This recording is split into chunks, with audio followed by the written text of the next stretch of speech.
Number 7. Chrysler Airflow. The Chrysler Airflow arrived in 1934 as the most aerodynamically and structurally advanced American production car that had ever been built. Wind tunnel tested, with a streamlined body designed to reduce drag, a weight distribution that placed the engine over the front axle rather than behind it, and a welded all-steel unibody structure that replaced the conventional separate body and frame, the Airflow was an engineering achievement that the American public declined to purchase in the volumes Chrysler had invested for. Buyers found the streamlined styling too radical. Sales fell below projections in the first year and kept falling while Ford and GM's more conventional offerings dominated. Chrysler added traditional grille updates to rescue the program, but never recovered the required commercial position. The Airflow was discontinued after 1937, and its failure made Chrysler significantly more conservative in design for the following decade. The Airflow is at number 7 because it represents the company's most consequential commercial failure, an engineering achievement that became a commercial disaster with lasting effects on the brand's future design experimentation. Number 6. Chrysler Cordoba. The Chrysler Cordoba arrived in 1975 as one of the most successfully marketed personal luxury cars of its decade. The car that Ricardo Montalban described as offering soft Corinthian leather in an advertising campaign that became one of the most culturally referenced automotive promotions in American history. What the advertising implied about the car's quality was not consistently what the ownership record delivered. The Cordoba's platform was the Dodge Charger's mid-size B-body, repositioned as personal luxury through interior content and the Montalban campaign without changes to its underlying specification. Ownership complaints frequently centered on rust, build quality, and long-term durability, concerns buyers of a premium-positioned vehicle found difficult to reconcile with the car's marketing. The personal luxury proposition, leather seating, formal roofline, Montalban's endorsement was built on a platform whose ownership experience did not consistently support the identity its marketing had created. The Cordoba sold in significant numbers, confirming the marketing worked. The ownership experience ultimately failed to support the premium image Chrysler had created. Number 5. Chrysler Cirrus. The Chrysler Cirrus arrived in 1995 as the brand's attempt to build a competitive entry in the mid-size segment. The JA platform sedan, whose advertising positioned it against the Honda Accord and Toyota Camry with a sophistication that the car's ownership record did not sustain. The base 2.4-liter four-cylinder produced adequate power, but the automatic transaxle in multiple configurations generated shifting complaints and durability concerns that owners of a new mid-size sedan found difficult to accept at the mileages they appeared.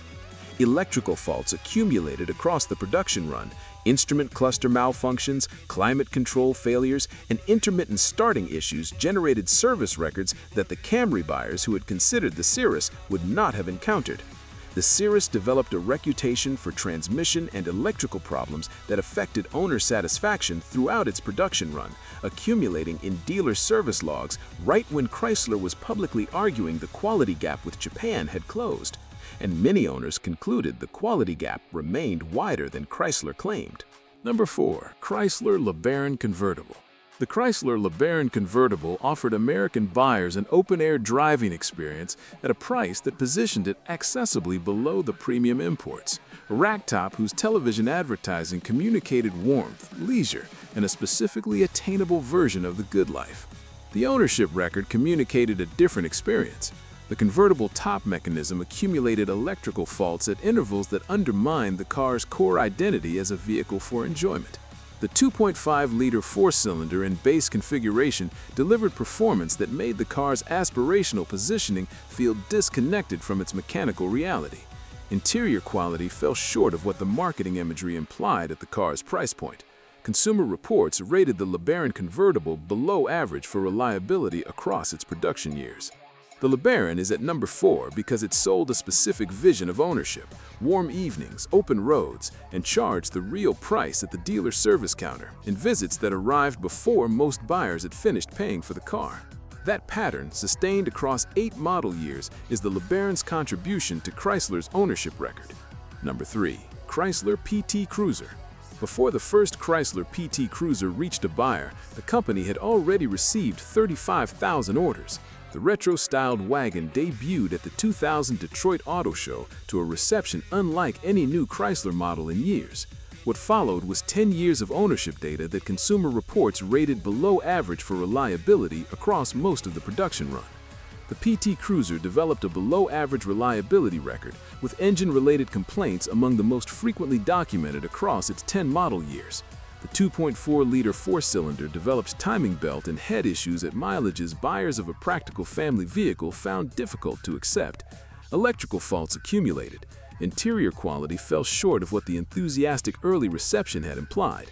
Chrysler added convertible and turbocharged variants that generated their own documented failure patterns without resolving the platform's underlying reliability limitations.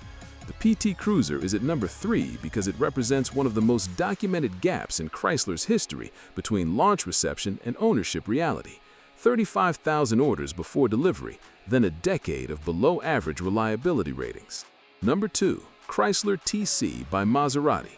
The Chrysler TC by Maserati cost $33,000 in $1989, a price equivalent to 3 standard Chrysler LeBaron convertibles.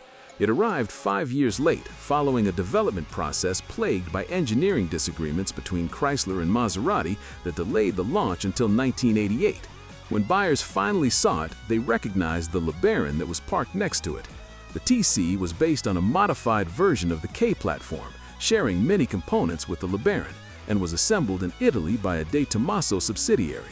The engine in the base configuration was a 160-horsepower Chrysler Daytona specification turbocharged four-cylinder, not the Maserati engine that buyers at $33,000 had reasonably expected. The TC suffered from engine and transmission problems, and worn engine mounts and rubber hoses were documented as recurring trouble areas. Chrysler sold approximately 7,300 units across 3 production years before discontinuing the car without ceremony. The TC is at number 2 because it asked buyers to pay luxury car money for a product sharing its fundamental architecture with a car available at 1/3 the cost in the next showroom. Number 1. Chrysler Sebring. The Sebring developed one of the worst reliability reputations among modern Chrysler models, known for poor refinement, excessive road noise, and below-average reliability across most of its production run. The 2.7-liter V6 became notorious for oil sludge buildup and catastrophic engine failure when maintenance intervals were extended. Transmission failures and electrical faults further defined its ownership record. It occupied Chrysler's mid-size segment against the Camry and Accord for 15 years without achieving the reliability standard the segment required. The Sebring is at number 1 because it failed the most buyers in the most visible competitive segment across the longest production run of any car on this list.